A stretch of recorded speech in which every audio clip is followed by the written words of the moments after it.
प्यारे बच्चों, आज हम जो पाठ पढ़ने जा रहे हैं उसका नाम है जब सिनेमा ने बोलना सीखा। तो आओ हम पढ़ते हैं ये पाठ।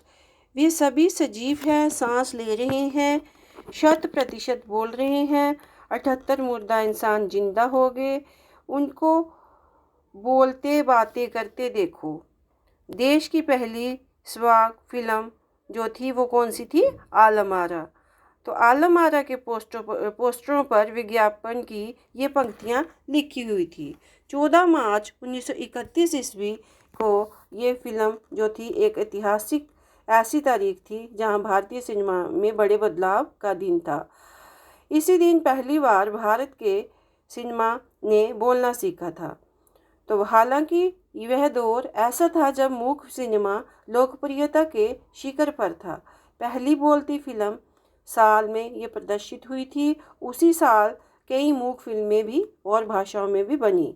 बोलती फिल्मों का नया दौर शुरू हो गया था और पहली बोलती फिल्म का नाम था आलम आरा।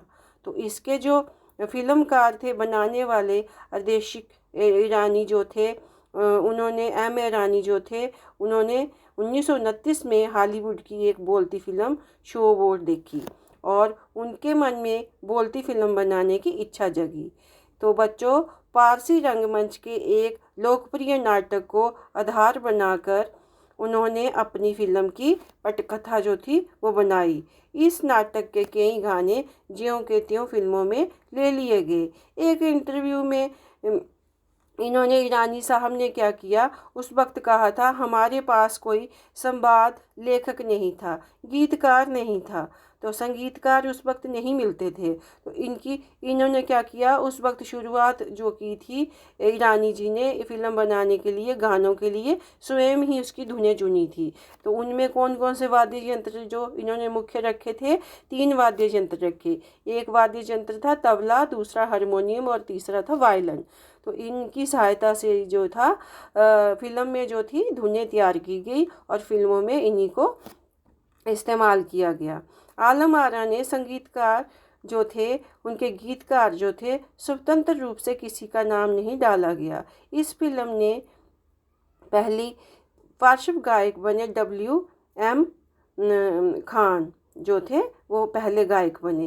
पहला गाना थे पहले जो गाना गाया वे था, दे दे खुदा के नाम पर प्यारे अगर देने की ताकत है। तो आलम आरा का संगीत उस समय डिस्क फॉर्म में रिकॉर्ड नहीं किया जा सका। तो इसकी शूटिंग की शुरुआत साउंड के कारण ही इसकी शूटिंग जो थी रात में करनी पड़ी। तो उस वक्त जो था इसका प्रकाश की व्यवस्था उपलब्ध नहीं थी, तो कृत्रिम जो था प्रकाश वहाँ पर व्यवस्था वहाँ पर करनी पड़ी। तो यहीं से जो थी प्रकाश की प्रणाली भी आगे जाकर जो था उसका अलग अलग फिल्मों में निर्माण भी जरूरी हिस्सा बन गया। यहीं से प्रकाश प्रणाली बनी जो आगे जो थी विफल फिल्में हुई थी वहाँ पे उसका निर्माण का हिस्सा भी बन गई। आलम आरा ने भविष्य के कई स्टार और तकनीशियन तो दिए ही। जो ईरानी साहब थे उन्होंने कंपनी तक ने भारतीय सिनेमा के लिए 150 से जो थे जो बोलने वाली फिल्में थी जो और लगभग सवाक फिल्में जो थी वो बनाई इन्होंने। मूक फिल्में पहले बनती थी और फिर उसके बाद इन्होंने बोलने वाली फिल्में बनाई। Alam Ara film Arabian nights जैसी फंटेसी थी।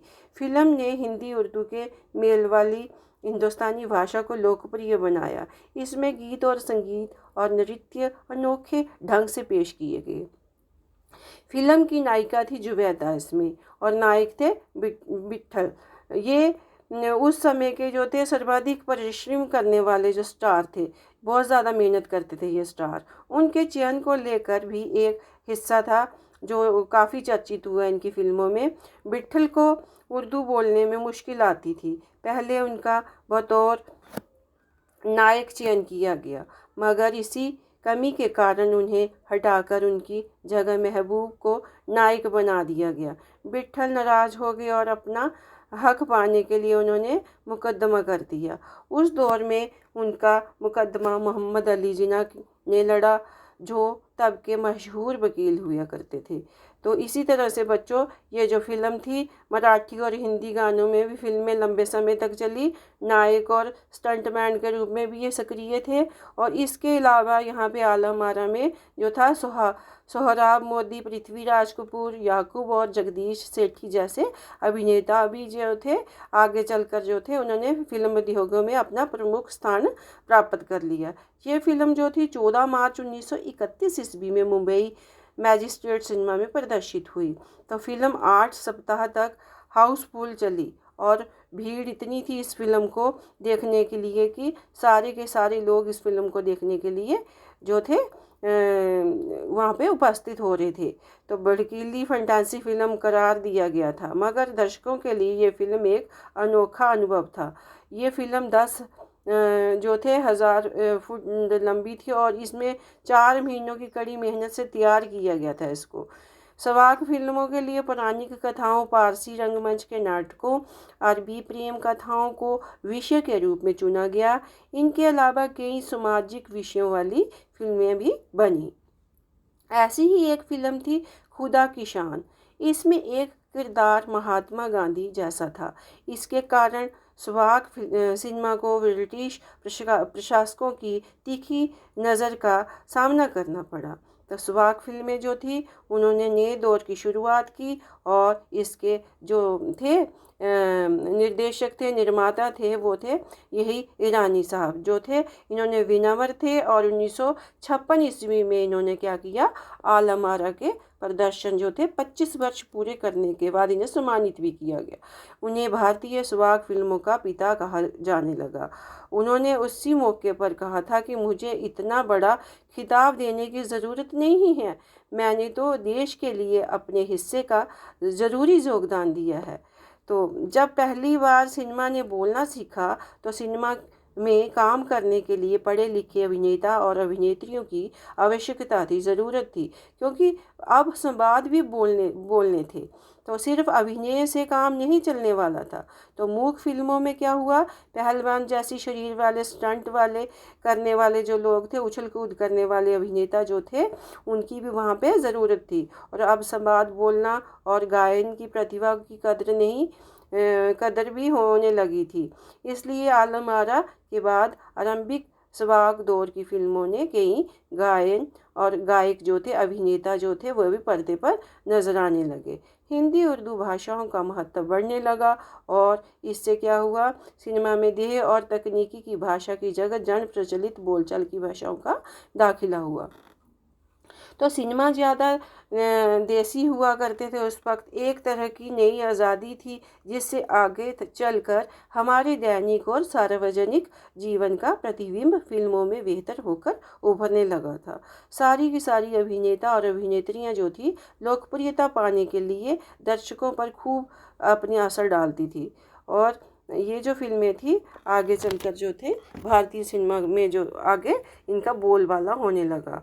तो भारतीय सिनेमा के जनक जो थे, सवाक सिनेमा के जनक ईरानी साहब जो थे, उनकी उपलब्धि को अपनाना ही था, क्योंकि वही सिनेमा का एक नया युग शुरू करने वाले थे।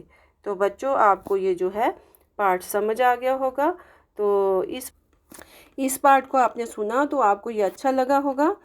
तो इसी तरह से मैं आशा करती हूँ कि ये आपके जो पाठ पढ़ाया गया है इसमें आपने यही देखा कि पुराने ज़माने में जो था लोग सिनेमा को किस तरह से देखा करते थे और पहली जो बोलने वाली फिल्म थी और आलम आरा जो थी उसको लोगों ने कितने शौक़ के साथ देखा। तो इसी तरह से बच्चे हम जो है इस पाठ के जो है आपको आगे जो प्रश्न उत्तर करने हैं उनके बारे में भी आपको जानकारी देंगे। तो आज के लिए इतना ही। धन्यवाद। जल्दी ही हम फिर से आपके साथ मुलाकात करेंगे।